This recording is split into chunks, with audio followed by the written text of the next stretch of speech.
Welcome everybody. It is Business Monday here at the Navigant Credit Union Broadcast Center. I am Josh Fenton. He is Mr. Innovation, Saul Kaplan. It is probably a 10 of a day today. John Giorgi gave it a 9. I'm all over it that it's a 10. We may have to go in and edit his ratings, but I would never do that because he's John Giorgi. But it is a 10 kind of day. Let's talk robotics today. Okay. Growing implications of the adaptation of robotics and artificial intelligence into the workplace in a Jetsons-like way, in which it is going to be more and more comprehensive and have greater implications than we ever thought, is some of the thinking of some of the prognosticators. Darrell West, formerly of Brown University, Brookings, is raising the red flag that this is going to be an issue. What's your thoughts? Well, first of all, it's great to see Darrell West still catalyzing conversations here in Rhode Island, even though he's down at Brookings. I haven't read his book. I did see I saw a little video trailer he put out. He raises some really good points, and there's lots of things to talk about there. If you just talk about the basics of technology and robotics and artificial intelligence, it's not like we woke up today and this stuff just happened. This has been going on for a long time. If you can use technology to do the work more efficiently and more predictably, anybody is going to do that in any setting. Now, when you do that, it has implications for the work if we did it a different way before. But didn't we always think of it as manufacturing, applications for manufacturing, applications in a warehouse, clean my carpet, right? Little robot goes around and cleans my carpet. Now we're looking at applications that may disrupt, take over, replace massive number of workers, and not just in blue-collar jobs. We don't always care about them. We figure they'll find another place. But also in applications in white-collar jobs. No, absolutely. But it's like any technology. When the car got invented, it had its initial uses, and then it expanded and expanded. And before you knew, we had this whole economy built around a new transportation system, and it affected everybody's life. Some good, some not so good, right? So the same thing is true with robotics and artificial intelligence. We're getting better and better and better at doing that, and all of a sudden now we find ourselves in this situation where we have to question what's the human input that adds value. Does our education system tie to helping us be more value added in what we do? And people who didn't react early enough are feeling pain today, and it's not going to get any easier. Now, what we have to do is be conscious of it and have empathy for people that are being affected that way and jobs that change, but it's inexorable. It's going to happen. And we need to be prepared for it. There's plenty of value-added work for us to do as humans. It'll get structured differently than it does today. We're going to organize around it differently than we do today. And how you get from A to B, that's what the whole discussion is about. So let me give you a couple of examples in journalism. There's two categories in which functionally robotics have, AI has replaced it. One is business quarterly earnings. That is pretty much written by computers, almost all the reports.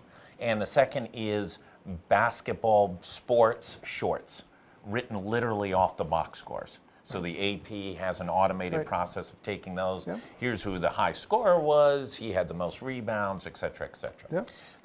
Guess what? Those jobs didn't, we have half as many journalism jobs for lots of reasons, but that didn't create any new opportunities for journalists. It just took out a whole bunch of journalists. Copy editing, there's now Grammarly, which then cleans up a whole bunch of messes. Maybe doesn't do all the things that the copy editor did, and maybe the correction list on every, certainly the New York Times correction list is a lot longer before they laid off, whatever it was, 70 copy editors in the last year. Are we thinking about, yes, the technology and the science can get us somewhere, do we also need to contemplate the humanity of Yes. what the science and the technology is allowing we us to should do. design with humanity at the core. That includes how we use technology. We should be more conscious of what role technology plays and how it affects humanity, right? There's no question about that. We get to decide, right? We get to decide what kind of society we want. We get to elect officials Right. to create laws, right? The whole system was built for a different era. Yeah. We've got to play our role in doing that. But what you just described in terms of the disruption in journalism Yeah. didn't start with the artificial intelligence to write an article, Right. which is coming and getting better. Right. It started with the disruption on how we get access to journalists. Right, and whether we citizens could be journalists on our own, versus the official profession of journalism, Right. and who gets to decide what's good journalism and what's bad journalism, right, and how we access it. So the huge disruption happened when all the other channels opened up, right, so that we could not only produce media, but we had lots of different ways to get it. The ability to ship news over the internet rather than a manufacturing plant with presses, Right. to roll the paper out. Ink on This dead happened. trees. This Right. happened a long time ago. So now, of course, it's affecting what journalism is, who gets to decide, what role will journalism play that adds value. Is the pendulum swung too far, and do we have to come back? I think a lot of us. I look at what you do and try to do here at GoLocal. We want local news. Yeah, right? yeah. No, we absolutely. value local news as a community and as a society. Who's going to produce it? So let's take this one step. One of those categories that is often predicted is accounting, a white-collar, high-paid category of employment, highly educated. They have to take massive professional tests to be, Right. and it appears that in the next few years, technology will replace them. They're more efficient. It's putting numbers in boxes according to those, and once you've integrated the federal forms or the state forms into the science, then you're off and running. Worries about that? Well, every profession you could pick that we could talk about, Yeah. right, is being effective. Accounting is no different than any other, right? If you go look at what accountants do and the tools that they use, they're using technology, right? And then that same technology can be moved directly out, to the consumer. So now I can use Quicken and QuickBooks. Right, I can file my taxes, with tools that are really good tools. So what did accountants do? Accountants reinvented themselves, started to move upstream, things that humans can do that the software doesn't do. And they better keep doing it. Right. But the same thing is true for doctors, the same thing is true for teachers, you pick the profession, these tools are gonna make us better at what we do and free up our time to add more value, but it's gonna be really hard work to reinvent ourselves to be able to do it. And we're gonna need society and a whole system that's gonna enable us to do it, and we're going to have to keep our eyes open to the implications for people that are disrupted by that, because that has real consequences. That's not an argument for when are stopping we it. ever good, though, as a society? I mean, okay, after the fact, we do some job training, but we're not really good. The unemployment rate in West Virginia is a really high unemployment rate. I don't want to quote it, but it's generally the worst in the country.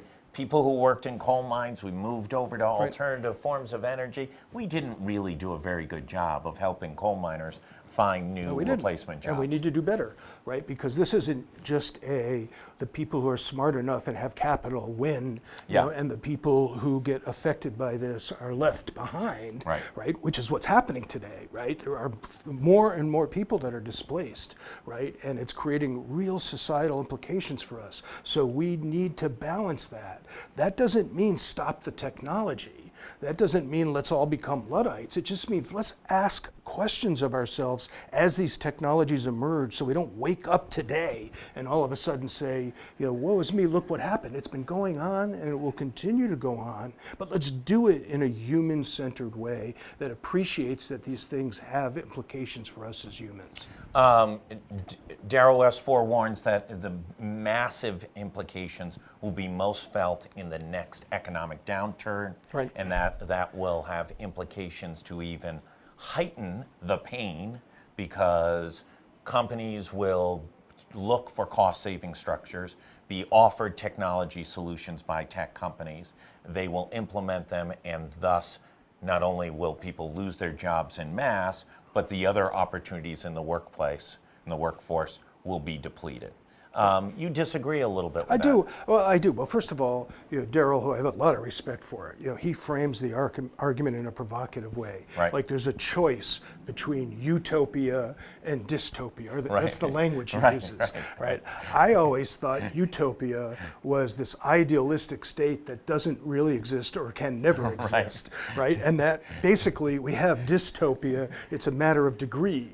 Right. And Dystopia being disruption. And it's a relative term. Right. Right. What's dystopic to you, looks pretty good to me, and vice Listen, versa. for GoLocal, Right. disruption to the newspaper industry, Yep. pretty Right. good gig. Depends on where you sit Right. and what lens you have to look at it. But having said that, right, I disagree with this notion that it's the downturn. Right. Yes, in a downturn, you start to see people that are displaced and disrupted more. It shines a bigger spotlight on it. The problem is if you wait until the downturn to act, Right. you have less degrees of freedom to act. Where you start to see the disruption happen is more on the upswing when there's more discretionary income, the ability to invest in new technology, right? And then you see the impact of that. And if you sat and watched the movie, you didn't take advantage of the upturn, and this is true whether it's us as individuals or it's companies or it's our community. If you watch the movie and wait until the downturn happens and then point fingers at each other, we always do that. There's less resource to actually do something. I always say the best time to innovate is at the top. It's the hardest time because you think you're doing great, but that's when you should reinvent yourself, when you have degrees of freedom. Let me make a little bit of an argument, though. Go ahead. You always do. Which is, the one thing on the downside is you're forced to make change, right? That's right. When on the way up, you might get a little fat and happy and lazy. Quarterly earnings are good. You made an acquisition. Money's cheap. All these things on the way in a disruptive period of time. Oh boy, we got to reinvent this company as quick as possible, or we're going to lose market share, profitability, or we're going to go out of business. And thus, some cool technology company comes knocking at the door and says, you employ 422 of that category of employee.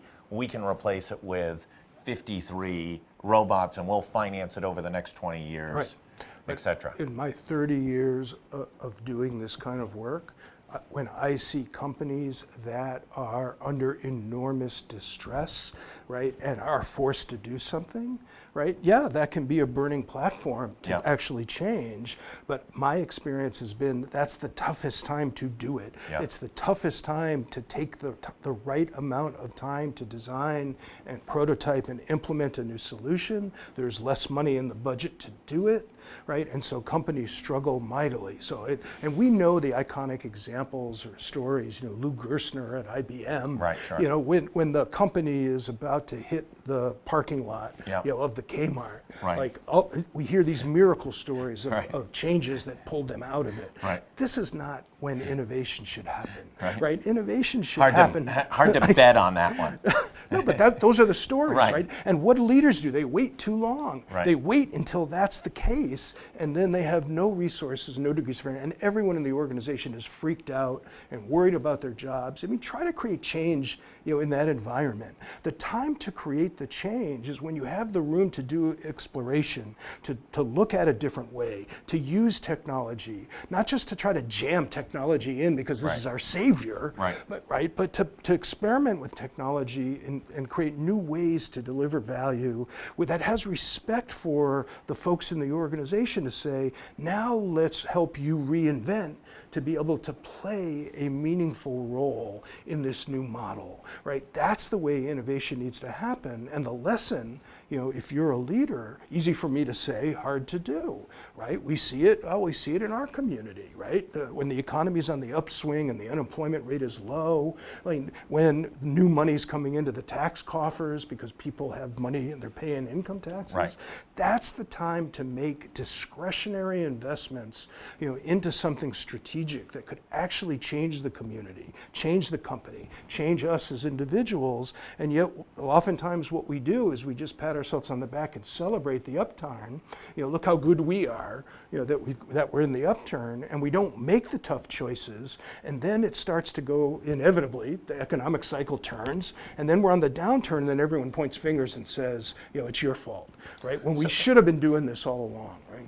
So let's take it over to government for a Okay. second. Is government susceptible to this type of Absolutely. advancements in technological applications? Are we going to see in the next few years smarter technology replacing de facto clerical functions within state agencies, et cetera? Or even higher thinking? Will environmental pollution assessments no longer be done by inspectors? They'll be done through technology. Everywhere that we can use technology to enhance the citizen experience, we should be doing it, right? It's about citizens and their experience in solving our community's challenges. It should not be how do we just protect the way we've always done it, Yeah. right? It should be first and foremost, can technology, artificial intelligence, robotic, whatever the technology is, how can we deliver more value to our citizens? When that affects the people that deliver public services today, we should, with foresight, say, we need to help you become relevant in a changing model, in a new way to deliver service to our citizens. Instead, what we have is this rugby scrum where everyone's trying to protect the old way. This is how we do DMV. This is how we do this agency or that agency. God forbid they should talk with each other and maybe come up with a new agency approach across the agencies to actually solve the problem. Easy to say, hard to do because it's disruptive. But when you're the citizen, right, and you're sitting there and you're getting more and more frustrated with the level of service we get, right, for the money that we invest in it, right? So this is why on the upswing, when the economy is good, we should be experimenting with that, right? So that we could put ourselves in a better position to accelerate the path towards it. We shouldn't be afraid of it. We should welcome it, but we should do it with enough time to do it right, with respect for the people that are hurt by it. And do we see that? I mean, No. wait, and I'll raise the ugly name, Voldemort. No, UHIP, which is the ultimate irony of both, right? Here was technology that was going to improve users' lives by systematically tying together 5 different federal programs. It was going to be much more efficient and was going to realize cost savings in the long term because the number of workers who are doing lots of the applications, et cetera, could be replaced. And third of all, it would be technology, so it would work and it would be user-friendly and all those things. This is the difference between using technology for good and evil?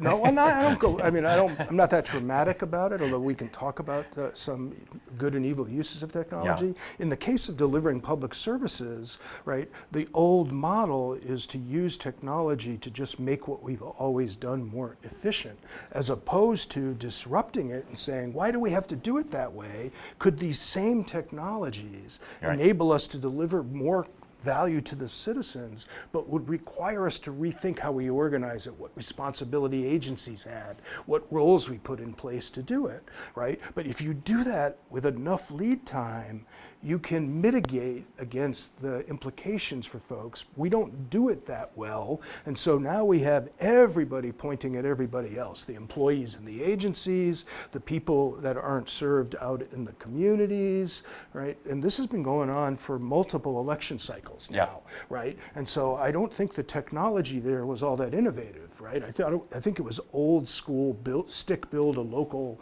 set of systems that meet our local need, even though states all over the country are trying to solve the same problem, with solutions that are up in the cloud, that you can pull 100%. from, and put a local face and citizen-centered face on the front of it. We should have had a different approach to building those capabilities and sourcing them, and that's where the innovation would But if come you from. or I in the private sector were faced with a technology that wasn't working, our customers were leaving us, our PR was bad, we would kind of pull the plug or very quickly reinvent it. There's none of that requirement within government. Well, but because where are you going to go? I mean, other than if you have the resources to move, Right. some place that offers better service, Right. But this is true across the whole country. So if they have a monopoly on delivering the service, right, and we empower them with that, right, we need to keep pressure on them as citizens to say, you need to innovate, right? We, during the upturn, make smart investments to transform it. Right? Constantly re-educate the public workforce to take on new roles. The idea that you're going to have one government role, for 30 years, Right. In this kind of environment, Right. You might try and you might try to lean against the change, but it's not going to work. Okay, broken system in state government. Somewhat of an effort to revamp, only in in most cases, because there was a lawsuit and the federal court intervened and ordered a special master. Are we going to see? And what's the timeline? What's your prediction? You've got as much experience in this as anybody in the private sector or in government. When do we see this massive transformation? Is it going to be a snowball effect where it just picks up so much forward momentum? We've seen very quick disruption in how we move. We've seen very quick disruption in how we buy.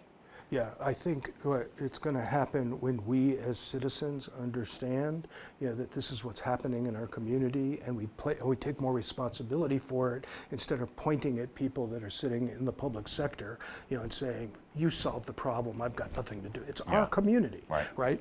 So we have to be engaged in this process. We have to support politicians that take a hard stand on something that's going to take longer than the election cycle to happen, to make smart investments to a strategy that could actually be sustained across political cycles, right? Because that's what it's going to take. You don't transform this stuff in 4 years, right?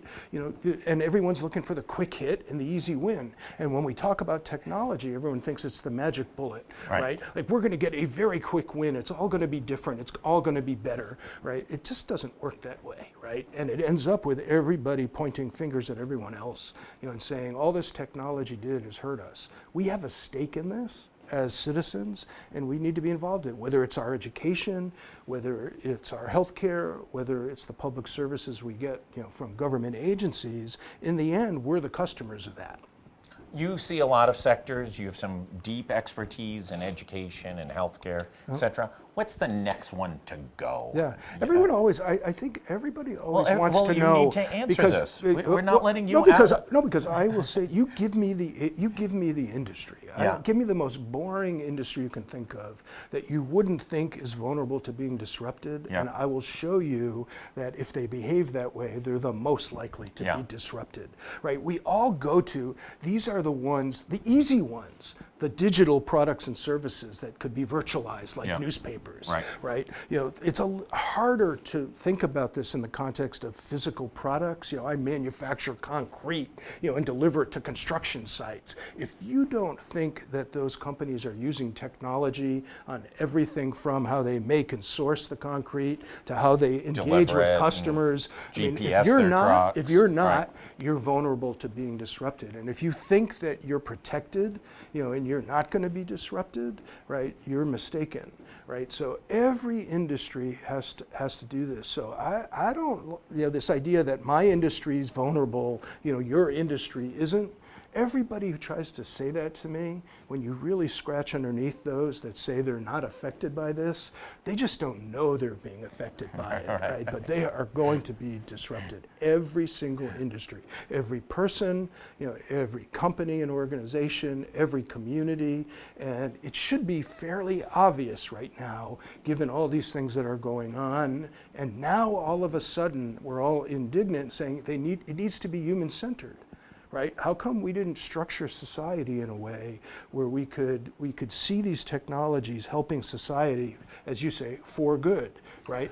So Moore's law was that every 2 years, right, the computer chips would be twice as powerful. And this went on till just now, I believe. It proved, No, that's he right. predicted that in 1964, No, it 1965. still holds.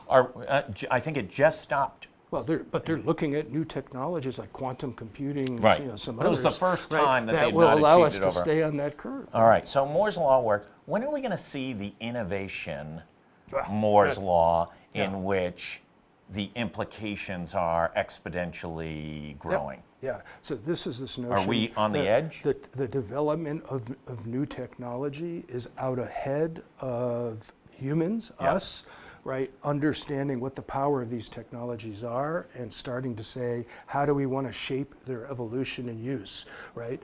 And so it's a good thing right now because just the technology alone, I Right. mean, we talk a lot about artificial intelligence and robotics. The one that just scares the you-know-what out of me is think about biology, Right. And our ability, because that's a code just like computer code, right? It's a pretty sophisticated code, Right. Some more than others, right? But it's a code nonetheless, and if you can digitize that code, you can not only read it, but now the technology is there to write the code, Right. And so when you can write life, from a computer, right? We better start paying attention to these new technologies because they're not going to stop being developed. So how do we want those things to be used?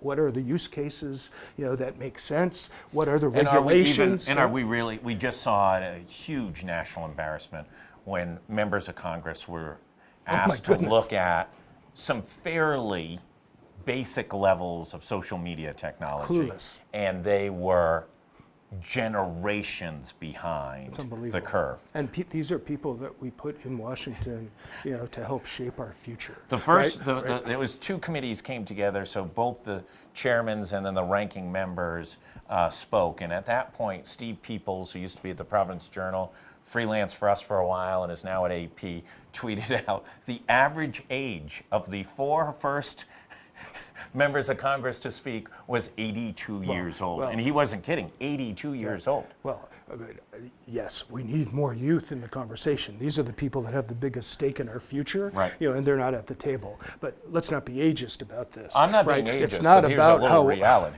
someone who's getting older. It's not about how old you are. It's about actually spending the time to understand what these technologies mean, how they can be used, how they are going to be used, and what does it mean to regulate in that context. I mean, right? we're behind. If you saw 60 Minutes last night, we I did. chatted a little bit about it, about one of the leading former Justice Department antitrust attorneys who had prosecuted or gone after That's true. Microsoft, says, listen, we are so far behind.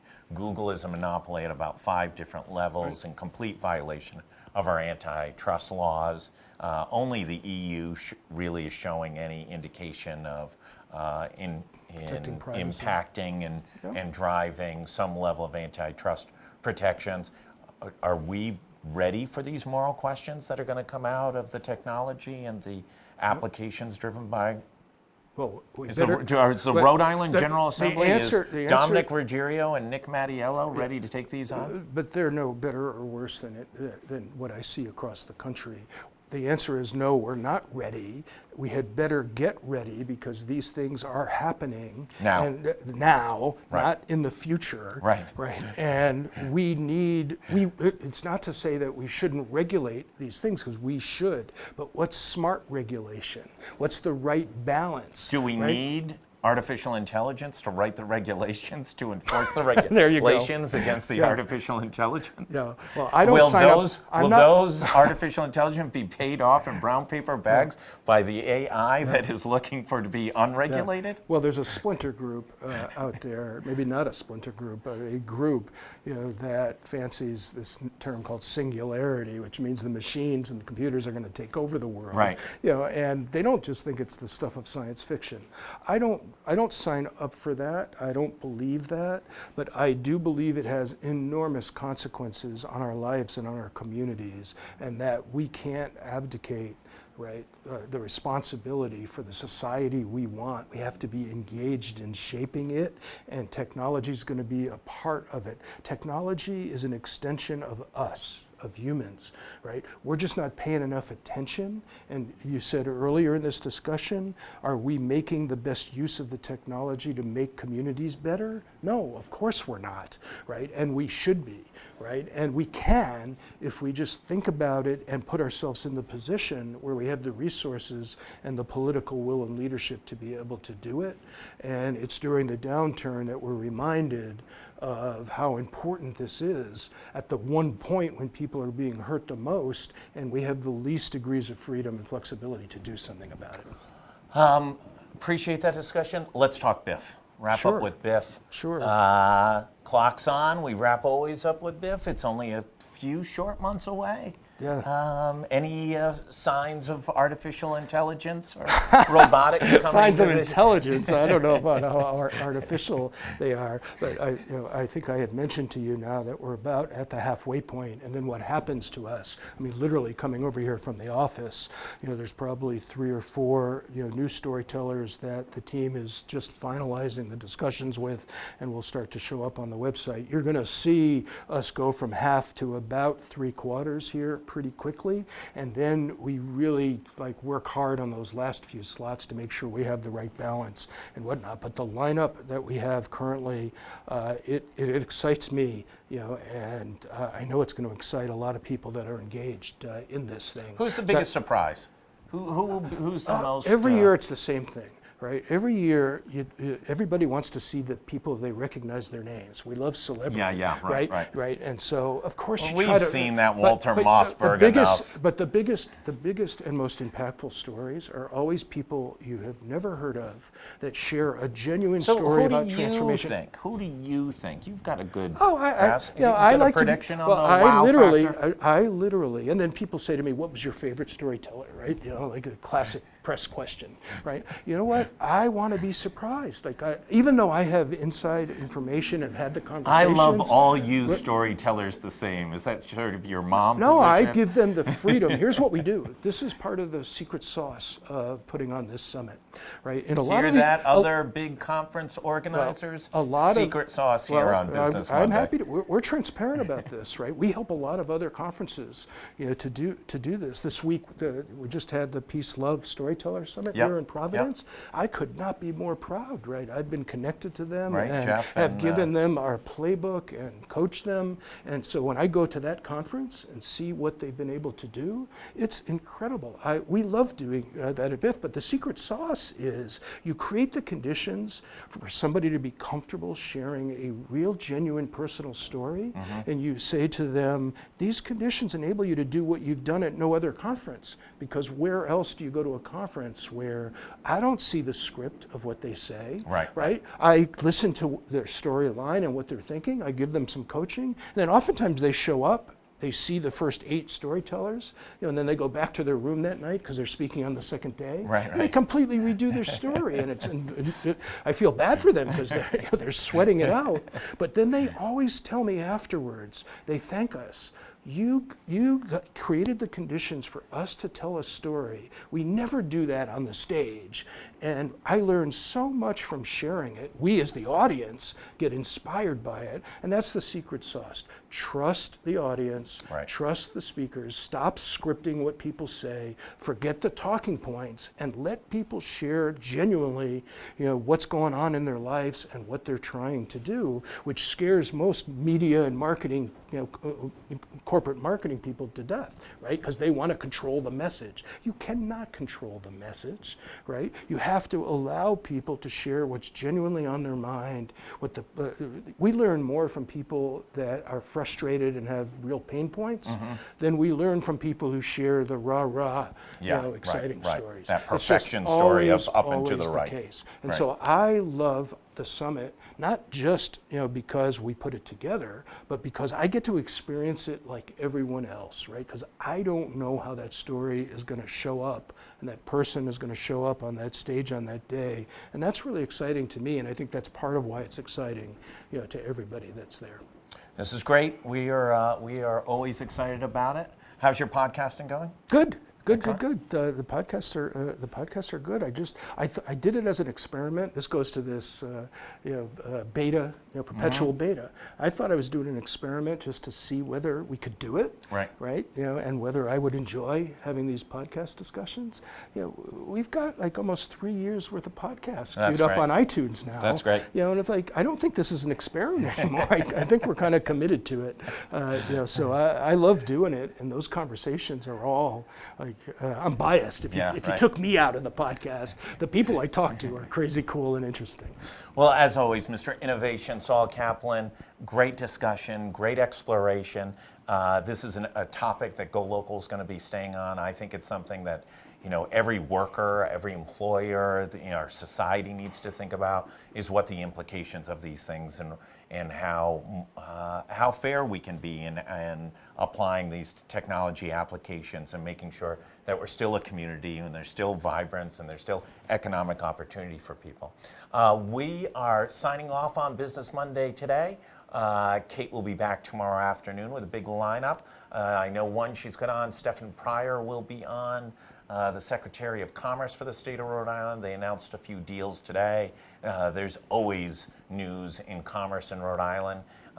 And this week we'll also be up at the State House. And then on Friday we're going to be on the road again. Last Friday we did our first sort of travel out to one of the communities in Rhode Island. We were down in East Greenwich. We talked to the town manager, one of the leading store owners down there, and also one of the top realtors, and get a good sense of what's going down in East Greenwich. And look forward to seeing you all week. Thanks, everybody. We'll be back at the Navigant Credit Union.